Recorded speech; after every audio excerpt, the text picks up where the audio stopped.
नमस्कार, मैं हूं मनोज मनु। आप देख रहे हैं इंडिया न्यूज। अमेरिका की सीक्रेट सर्विस यानी कि दुनिया की सबसे चुस्त सुरक्षा व्यवस्था। लेकिन आज हम इसकी चर्चा इसलिए कर रहे हैं क्योंकि इसकी सुरक्षा में एक बड़ी चूक हुई है। अमेरिकी राष्ट्रपति डोनाल्ड ट्रंप की डिनर पार्टी में एक युवक ने घुसकर तहलका मचा दिया। 7 राउंड फायर किए। ध्यान देने की बात यह है कि यह ट्रंप पर पहला हमला नहीं है। 2016 में अमेरिका के लॉस वेगास में एक व्यक्ति ने पुलिस से बंदूक छीनकर ट्रंप को मारने की कोशिश की थी, लेकिन उसे तुरंत पकड़ लिया गया। फिर 2 साल बाद यानी कि 2018 में कई अमेरिकी नेताओं को संदिग्ध पार्सल भेजे गए जिसमें रिसिन नाम का केमिकल जहर था। 2024 में पेंसिल्वेनिया रैली में ट्रंप पर गोली चली और उनके कान को छूते हुए निकल गई। अब 25 अप्रैल की रात ट्रंप की पार्टियों में गोली की आवाज गूंज उठी, और जब गोली की आवाज गूंजी उठी तो आखिर दुनिया के सबसे ताकतवर राष्ट्रपति डोनाल्ड ट्रंप पर बार बार हमले आखिर क्यों हो रहे हैं, उनकी सुरक्षा में चूक क्यों हुई है, सीक्रेट सर्विस आखिर क्यों इन हमलों को नहीं रोक पा रही है, समझिए.com में आज इसी मुद्दे पर हम चर्चा करेंगे। सीक्रेट सर्विस की हर बारीक चीजों को समझने की कोशिश करेंगे।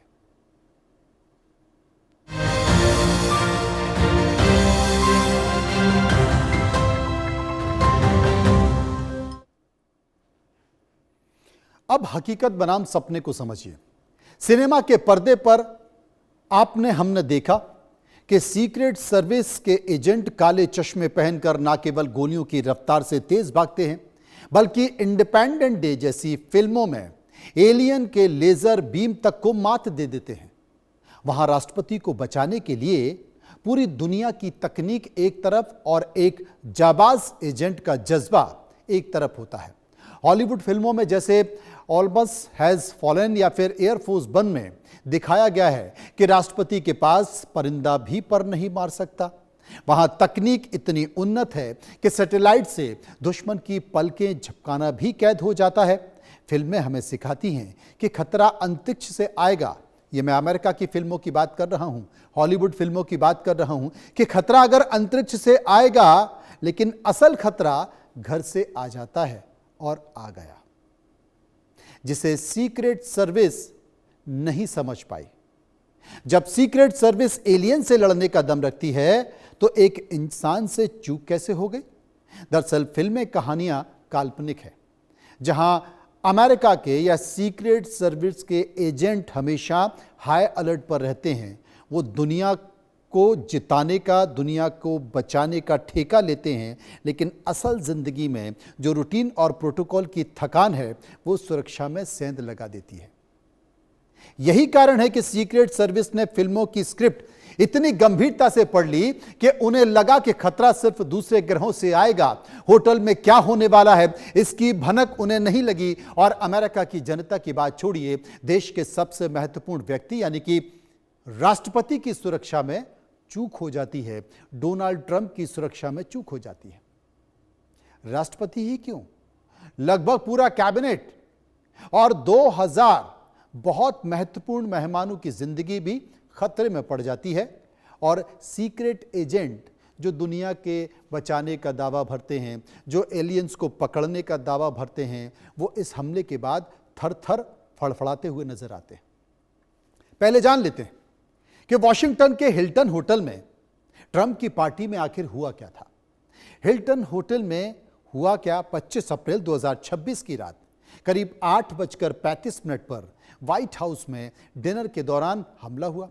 वॉशिंगटन हिल्टन होटल के वॉलरूम में सालाना कार्यक्रम डिनर के दौरान बुराटा सलाद सर्व हो रहा था। अचानक बाहर से पॉप पॉप की आवाजें सुनाई दी। मेहमानों ने पहले सोचा कि कोई ट्रे गिर गई है, लेकिन जल्द ही यह समझ में आ गया कि फायरिंग हुई है, और यह खतरा छोटा नहीं बल्कि खतरा बड़ा है। अब ट्रंप की पार्टी में कौन कौन था इसे समझने की कोशिश कीजिए। डोनाल्ड ट्रंप जो कि राष्ट्रपति हैं खुद थे, फर्स्ट लेडी मेलानिया ट्रंप थी, vice president JD Vance, cabinet मंत्री और 2000 से ज्यादा मेहमान, उनमें पत्रकार भी थे, सेलिब्रिटी भी थी और राजनेता भी मौजूद थे। ये तमाम लोग मौजूद थे। फायरिंग हुई। फायरिंग में क्या हुआ? कुल 7 राउंड गोलियां चली। मेहमान टेबल के नीचे छुप गए, प्लेटें टूटने लगी और चीजें गूंजने लगी। सिक्योरिटी एजेंट्स ने तुरंत ट्रंप और मेलेनिया को स्टेज से घेर कर निकाला। जेडी वैंस और बाकी कैबिनेट मिनिस्टर्स को भी निकाला गया। पूरा वॉल रूम लॉकडाउन कर दिया गया। सिर्फ एक सिक्योरिटी एजेंट घायल हुआ, लेकिन बुलेट प्रूफ जैकेट ने उसकी जान बचा ली क्योंकि उसके सीने में गोली लगी थी। बाकी ट्रंप और दूसरा कोई मेहमान घायल नहीं हुआ। अब आप समझिए कि सीएनएन के व्हाइट हाउस चीफ कॉरेस्पॉन्डेंट हैं, पत्रकार हैं, कैटलीन कॉलिंस ने यह बताया कि हम हिल्टन के वॉलरूम के अंदर थे। गोलियों की आवाज सुनाई देने के ही कुछ ही मिनटों के अंदर एजेंट्स ने कमरे को घेर लिया और जो गलियारा था, जो मुख्य गलियारा था, उस मुख्य गलियारे से वो दौड़ते हुए अंदर आए क्योंकि कैबिनेट के अधिकारी पूरे कमरे में अलग अलग जगहों पर बैठे थे। कई लोग जमीन पर लेट गए और जब राष्ट्रपति को मंच से बाहर निकाला जा रहा था तब तक वे मेजों के नीचे दुबके रहे, छुपे रहे। और ये एक तरीका होता है कि जब भी कोई ऐसा हमला होता है तो सीधा एक गाइडलाइन होती है कि आप झुक जाइए, लेट जाइए जमीन पर और मेजों के नीचे छुप जाइए। अब हमला करने वाला व्यक्ति कौन था, यह आप समझने की कोशिश कीजिए। हमलावर का नाम था कोल थॉमस एलन। कोल थॉमस एलन की उम्र 31 साल की है। वो कैलिफोर्निया के टॉरेंस का निवासी है। वो पार्ट टाइम टीचिंग का काम करता है। C2 एजुकेशन नाम की एक ट्यूशन कंपनी है, उस ट्यूशन कंपनी के लिए वो काम करता है, ट्यूशन पढ़ाने का काम करता है। दिसंबर 2024 में उसे टीचर ऑफ द मंथ का अवार्ड दिया गया, उसे चुना गया। इंडिपेंडेंट वीडियो गेम डेवलपर भी है। उसने तमाम सारी चीज़ों के पास वॉर रूम नाम का एक गेम स्टीम भी बेचा है। दूसरा गेम उसका था फर्स्ट लॉ, वो ये बना रहा था, उस पर काम कर रहा था, लेकिन काम करने के दौरान उसने ये कांड कर दिया। अब जो पब्लिक रिकॉर्ड है, उस पब्लिक रिकॉर्ड के अनुसार एलन ने 2017 में कैलिफोर्निया इंस्टीट्यूट ऑफ टेक्नोलॉजी से मैकेनिकल इंजीनियरिंग की डिग्री ली। 2025 में कैलिफोर्निया स्टेट, कैलिफोर्निया यूनिवर्सिटी और डोमिंगबेज हिल्स से कंप्यूटर साइंस में मास्टर किया। नासा के जेट प्रोफेशनल लेबोरेटरी में भी उसने इंटर्नशिप की है। 2014 में एक व्हीलचेयर इमरजेंसी ब्रेक का प्रोटोटाइप बनाकर वो लोकल अखबार में छप चुका है, पब्लिसिटी पा चुका है। अमेरिकी जांच एजेंसी को एलन के खिलाफ कोई भी आपराधिक रिकॉर्ड, क्रिमिनल रिकॉर्ड नहीं मिला है। एलन के दोस्त और टीचर बहुत शांत स्वभाव के, विनम्र, हमेशा फ्रंट रो में बैठने वाला उसे बताते हैं। ईमेल करके सवाल पूछने वाला अच्छा लड़का उसे बताते हैं। 2024 में कमला हैरिस की प्रेसिडेंशियल कैंपेन को उसने $25 का डोनेशन भी दिया है, कमला हैरिस को। लेकिन अचानक ऐसा क्या हुआ कि उसने इस घटना को अंजाम हुआ? वो होटल में क्यों आया था? एलन होटल का गेस्ट था, उस होटल में रुका हुआ था। एक दिन पहले उसने 10वीं मंजिल का कमरा बुक किया। डिनर शुरू होने से पहले रात 8 बजे वहां पर एक्टिविटी शुरू हो चुकी थी। गतिविधियां जो शुरू हुई, उनकी हल्की निगरानी वाले इलाके, लॉन्ग वेपन असेंबल की सिक्योरिटी, जो कि बाहर प्रोटेस्टर्स, जो तमाम जो प्रोटेस्ट करने वाले लोग थे, विरोध करने वाले लोग थे, उनकी भीड़ भी वहां पर जमा हो रही थी। वो ट्रंप का विरोध कर रहे थे। अब ऐसे में क्या हुआ कि मौका पाकर एलन ने तेजी से सिक्योरिटी गार्ड को पार किया, दौड़ते हुए निकला और बाहर वॉर रूम के पास जाकर पहुंचा और वहां जाकर उसने फायरिंग शुरू कर दी। उसके पास एक शॉटगन, हैंडगन और कई सारे चाकू भी मौजूद थे।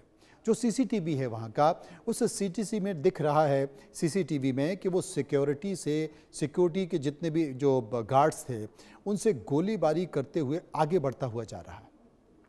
अगर 7 राउंड चल रहे हैं, उन गोलियों की आवाज गूंज रही है।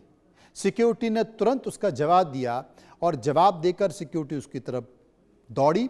सिक्योरिटी ने भी फायर किया और वहाँ जाकर उसे पकड़ लिया और पकड़कर उसे ज़मीन पर पटक दिया।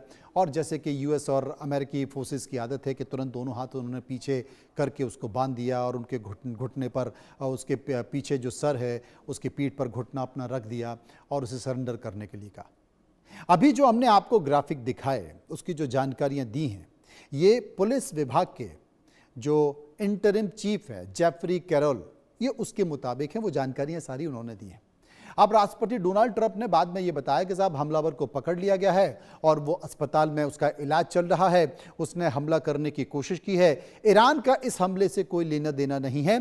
डोनाल्ड ट्रंप ने इस बात का भी जिक्र किया। अब सबसे बड़ी चीज़ है कि साहब एक यूएस प्रेसिडेंट की सिक्योरिटी में इतनी बड़ी चूक कैसे हो गई। असल में हुआ क्या कि हिल्टन होटल दोपहर 2 बजे से पब्लिक के लिए बंद था। सिर्फ होटल के गेस्ट और चुनिंदा लोग जिनके पास पासेस थे वही अंदर आ सकते थे। डिनर शुरू होने के बाद राष्ट्रपति बैठ गए।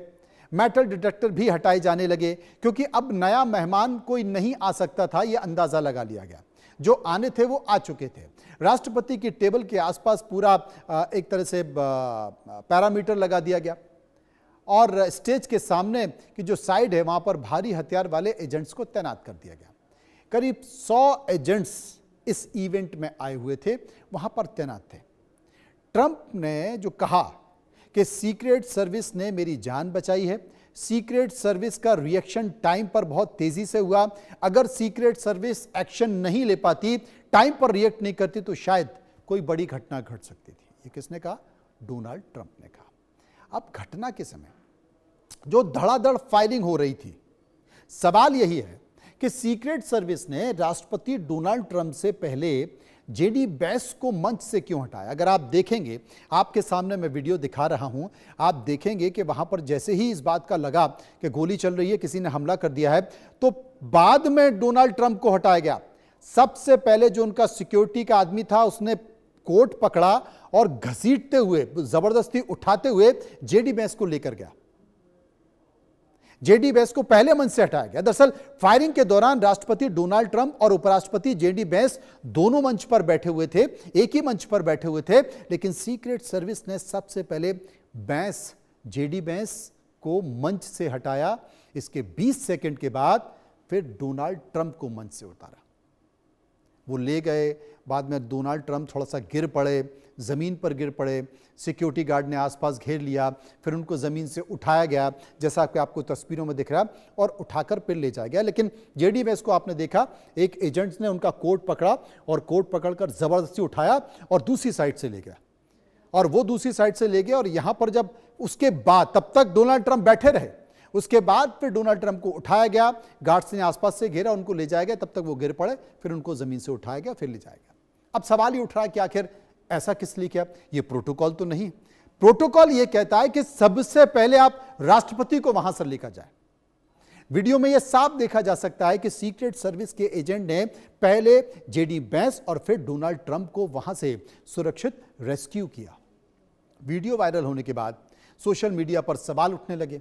पूर्व सीआईए अफसर लैरी जॉनसन ने इसे नौटंकी बताते हुए प्रोटोकॉल का उल्लंघन बताया। जिस प्रोटोकॉल का जिक्र मैं कर रहा हूं, उसका जिक्र जॉनसन भी कर रहे हैं। जॉनसन का कहना है कि कैसे हो सकता है कि ट्रंप वहीं पर बैठे रहें और उपराष्ट्रपति जेडी वैंस को हटाकर ले जाया गया, सीक्रेट सर्विस हटाकर ले जा रही है और ट्रंप वहां पर बैठे हुए हैं। यह सिर्फ एक नौटंकी है, प्रोटोकॉल का उल्लंघन है। अब ट्रंप से पहले वैंस की सुरक्षा क्यों? जेडी वैंस मंच पर जहां बैठे थे वहां से सुरक्षित द्वार नजदीक था। सीक्रेट सर्विस के एजेंट ने तुरंत उन्हें वहां से खींचा और मंच से उठाकर पीछे ले गए। ट्रंप मेलानिया के साथ बैठे रहे, उन्हें दूसरे द्वार से हटाया गया जो कि काफी दूर था, जबकि ट्रंप को भी यहां से ले जाता, और इस हपड़ चपड़ में ट्रंप नीचे गिर भी गए। अब ट्रंप के मुताबिक मंच से जब उन्हें हटाया जा रहा था तब एजेंट्स ने उन्हें नीचे रेंगते हुए चलने के लिए कहा था। अब नीचे रेंगते हुए चलने के लिए कहा था, तब तक वो टोटली नीचे बैठ गए। वो नीचे गिर के बाद में फिर उनको उठाया कि भाई बैठना नहीं है, थोड़ा सा उठो, और उसके बाद वो लेके गया। दूसरा कारण क्या हो सकता है? अब दूसरा कारण ये भी हो सकता है कि ट्रंप और वैंस के लिए अलग अलग सिक्योरिटी थी। ट्रंप से पहले वैंस की टीम और सिक्योरिटी एक्टिव हो गई और वो वहां से वैंस को उठाकर ले गई। वैंस को ट्रंप के 20 सेकंड पहले मंच से हटा लिया गया। इसके बाद ट्रंप और मेलेनिया को हटाया गया। इसके बाद कैबिनेट के सदस्य जो बाकी के वहां मौजूद थे उनका रेस्क्यू किया गया। इसे लेकर भी तमाम तरह की चर्चा चल रही है। लेकिन क्या ये ट्रंप पर तीसरा हमला है? 13 अप्रैल 2024 को ट्रंप पर पेंसिल्वेनिया में हमला होता है। एक चुनावी रैली को वो संबोधित कर रहे होते हैं। इस दौरान जानलेवा हमला होता है।